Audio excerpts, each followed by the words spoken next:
Assalamualaikum warahmatullahi wabarakatuh. Perkenalkan, kami dari kelompok 1 yang beranggotakan Alfiatul Mukarramah, Alia Fatimatul Zahra, Nabila Mutiara, serta Waladatus Salisah Layinatul. Di sini kami akan membahas tentang tata krama atau beradab kepada Allah serta Rasulullah SAW.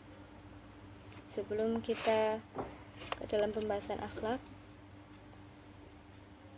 kita harus mengetahui dulu kedudukannya akhlak atau adab itu.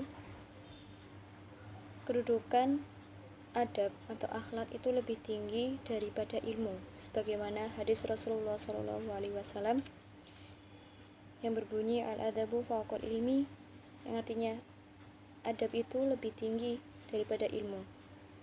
Meskipun kita juga butuh ilmu, bahkan sangat butuh, tapi jika dibarengi dengan adab atau akhlak yang baik, maka ilmu itu mudah diserap oleh kita. Baik, selanjutnya yaitu pengertian akhlak. Secara etimologi, akhlak berasal dari bahasa Arab, jamak dari khuluq, yang artinya budi pekerti, perangai, tingkah laku atau tabiat. Ibnu Maskawai memberi definisi akhlak yaitu gerakan jiwa yang mendorong melakukan perbuatan tanpa perlu pikiran dan pertimbangan. Sedangkan Profesor Dr. Ahmad Amin berpendapat bahwa akhlak adalah kebiasaan kehendak. Jadi segala kehendak seseorang yang telah menjadi kebiasaan, baik itu kebiasaan baik maupun kebiasaan yang buruk. Kemudian alangkah baiknya kita sebagai orang muslim, sebagai hamba Allah, itu selalu untuk menjaga akhlak yang baik. Kemudian selanjutnya yaitu ruang lingkup akhlak. Akhlak dibagi menjadi 2, yaitu akhlak mahmudah dan akhlak mazmumah. Akhlak mahmudah adalah akhlak yang baik, di mana akhlak yang baik yaitu segala perilaku yang sesuai dengan norma atau syariat-syariat Islam. Sedangkan akhlak yang buruk adalah segala perilaku yang melenceng dari syariat-syariat Islam. Selanjutnya yaitu tata krama kita kepada Allah Subhanahu wa taala. Tata krama atau beradab kepada Allah yaitu bagaimana caranya kita sebagai hamba, tindak tanduk kita kepada Sang Khalik sebagai pencipta kita, dengan beberapa alasan mengapa kita harus menjaga akhlak kita. Yang pertama, Allah telah menciptakan kita. Kemudian Allah memberi kita akal, panca indera, hati sanubari. Allah pun telah mencukupi rizki kita dengan segala kebutuhan kita tanpa terkecuali.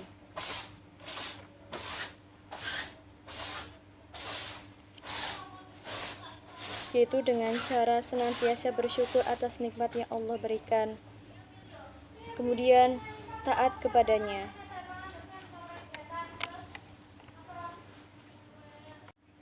Tidak menentang apapun dari kandungan syariahnya, sebagaimana firman Allah Subhanahu wa taala dalam Quran surah Al-Ahzab ayat 36 yang berbunyi, A'udzu billahi minasyaitonir rajim.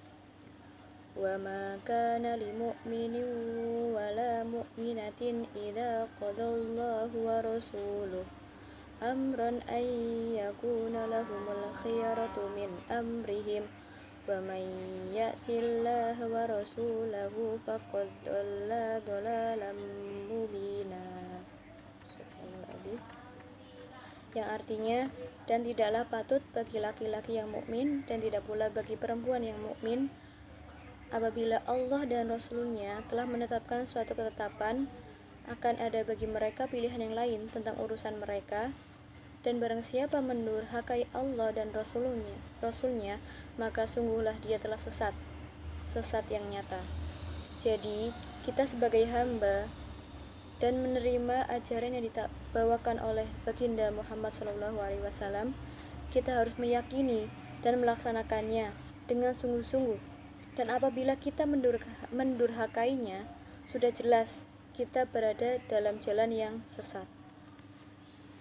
Kemudian mensyukuri, memujinya dengan selalu berdoa dan berzikir kepadanya, kembali kepadanya dengan segala urusan, kemudian merasa takut sehingga kita selalu berhati-hati dalam bertindak, kemudian mencintai serta berbaik sangka kepadanya. Sebagaimana hadis Nabi yang berbunyi, wa an Abi Hurairah radhiyallahu an anna Rasulullah sallallahu alaihi wasallam qala yaqulullahu ta'ala ana inda dhanni abadi bi, yang artinya dari Abu Hurairah radhiyallahu an, ia berkata bahwa Nabi sallallahu alaihi wasallam bersabda, Allah Ta'ala berfirman, aku sesuai dengan prasangka hambaku. Jadi kita sebagai hambanya Allah yang telah menciptakan kita, sudah seyogyanya kita itu selalu berbaik sangka kepada Allah, bahwa segala sesuatu yang telah Allah tetapkan itu pasti yang terbaik untuk hambanya. Kemudian implementasi tata krama terhadap Allah Subhanahu wa Ta'ala. Banyak sekali cara yang dapat kita lakukan dalam berakhlak atau bertata krama kepada Allah Subhanahu wa Ta'ala. Di antaranya, yang pertama, bertakwa kepada Allah. Orang yang bertakwa, yakni orang yang takut berdasarkan kesadaran, mengerjakan apa yang diperintahnya dan menghindari apa yang dilarang oleh Allah Subhanahu wa Ta'ala. Maksudnya, menghindari perbuatan yang dilarang seperti maksiat dan didasarkan karena takut terjerumus ke dalam perbuatan dosa.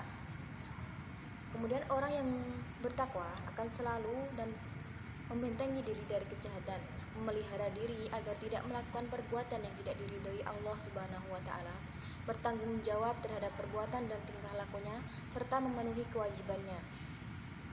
Bertakwa kepada Allah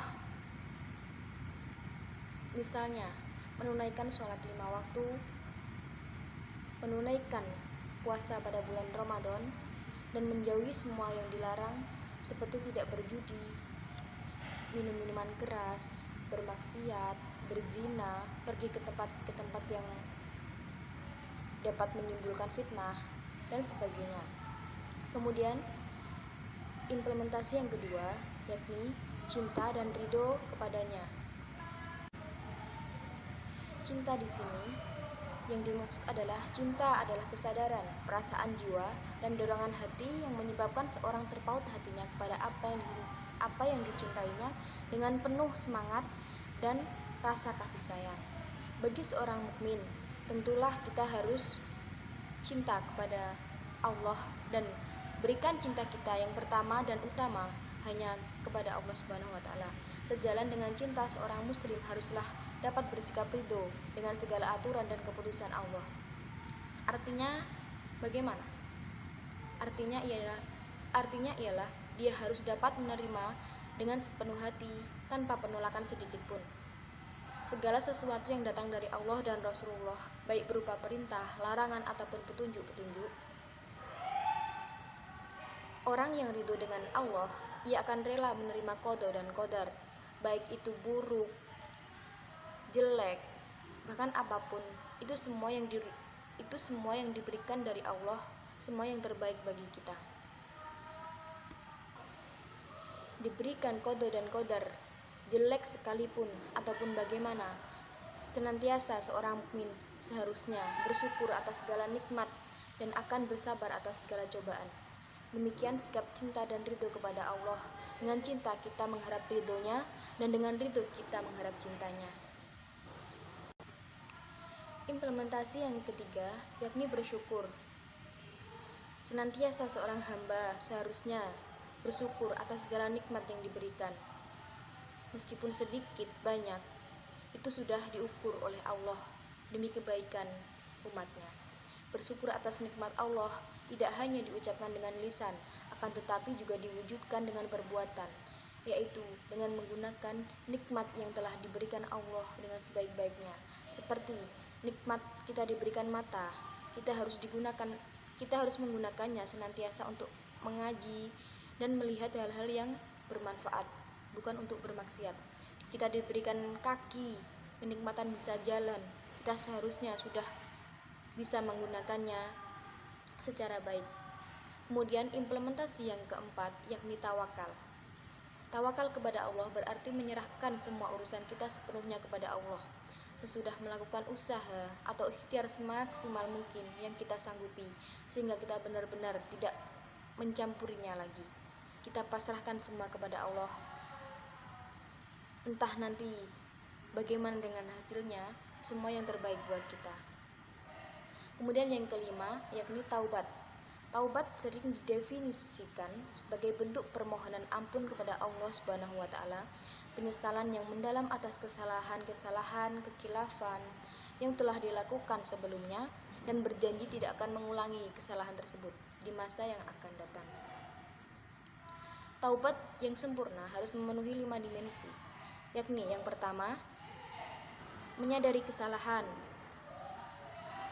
Kemudian yang kedua, menyesali kesalahan dan tidak akan mengulanginya lagi. Kemudian yang ketiga, permohonan ampun kepada Allah. Kemudian yang keempat, berjanji tidak akan mengulanginya. Bukan berjanji dengan lisan saja, cuman berjanji harus dengan hati dan diniati ikhlas menghadap ridho Allah Subhanahu wa taala.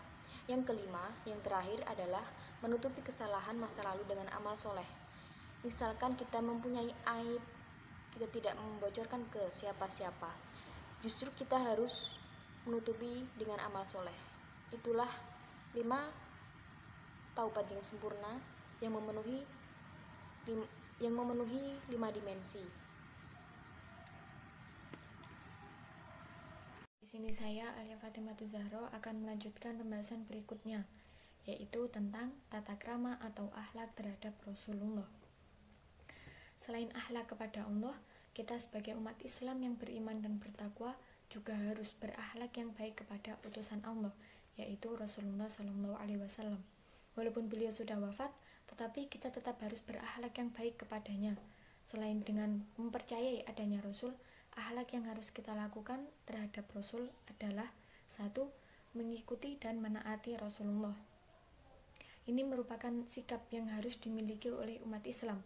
Allah juga akan menempatkan orang-orang yang mentaati Allah dan Rasul ke dalam derajat yang lebih mulia. Allah berfirman dalam surat An-Nisa ayat 69, A'udzu billahi minasyaitonir rajim. Bismillahirrahmanirrahim.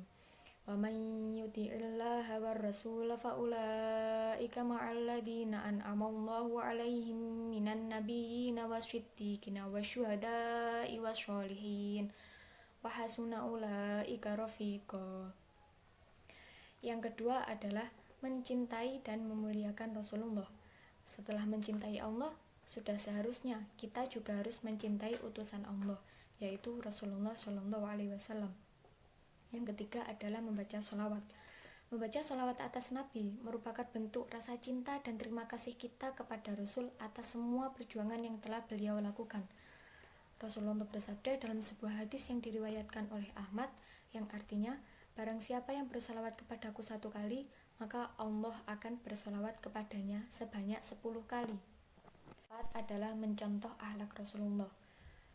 Rasulullah memiliki akhlak yang baik dan juga mulia. Sebagai umat Islam, kita juga harus bisa mencontoh akhlak-akhlak Rasulullah. Yang kelima adalah melanjutkan misi Rasulullah. Rasulullah sudah wafat. Tugas kita sebagai umat Islam adalah melanjutkan dan meneruskan misi Rasulullah, karena Allah tidak akan mengutus seorang Rasul lagi. Yang terakhir adalah menghidupkan sunnah Rasulullah. Rasulullah wafat meninggalkan 2 pusaka, yaitu Al-Quran dan As-Sunnah. Selain itu, Rasulullah juga berpesan kepada umat Islam agar lebih hati-hati dan waspada dengan kaum bid'ah, karena beliau pernah berkata dalam sebuah hadis bahwa setiap bid'ah itu sesat dan setiap kesesatan itu adalah neraka. Jadi kita sebagai umat Islam harus lebih hati-hati dan waspada dalam mempelajari ilmu agama. Sekian dari saya, terima kasih atas perhatiannya. Wassalamualaikum warahmatullahi wabarakatuh. Assalamualaikum warahmatullahi wabarakatuh. Saya Walidatu Salisa Lainatul Aisyah dari kelompok pertama akan menjelaskan tentang bagaimana cara kita menerapkan tata krama kepada Rasulullah dalam kehidupan sehari-hari. Yang pertama adalah mengikuti dan mentaati Rasulullah, yaitu dengan cara melakukan segala sesuatu dengan memegang teguh sunnah Rasulullah yang telah diajarkan kepada umatnya. Ya, misalnya makan dengan kanan, membaca doa sebelum makan, membaca doa sebelum masuk kamar mandi, dan lain-lain. Yang kedua adalah cinta kepada Rasulullah dengan cara lebih mengidolakan Rasulullah daripada artis-artis yang ada sekarang, dan mencontoh sikap, perilaku, karakteristik Rasulullah, mempelajari riwayat hidup Rasulullah, dan lain-lain. Yang ketiga adalah membaca sholawat kepada Rasulullah. Setidaknya kita membaca sholawat setiap hari, minimal setelah sholat 5 waktu. Yang keempat adalah mencontoh akhlak Rasulullah, yaitu dengan cara bersikap husnuzon, penyabar, pemaaf, dan lain-lain. Lalu yang kelima, melanjutkan misi Rasulullah, yaitu dengan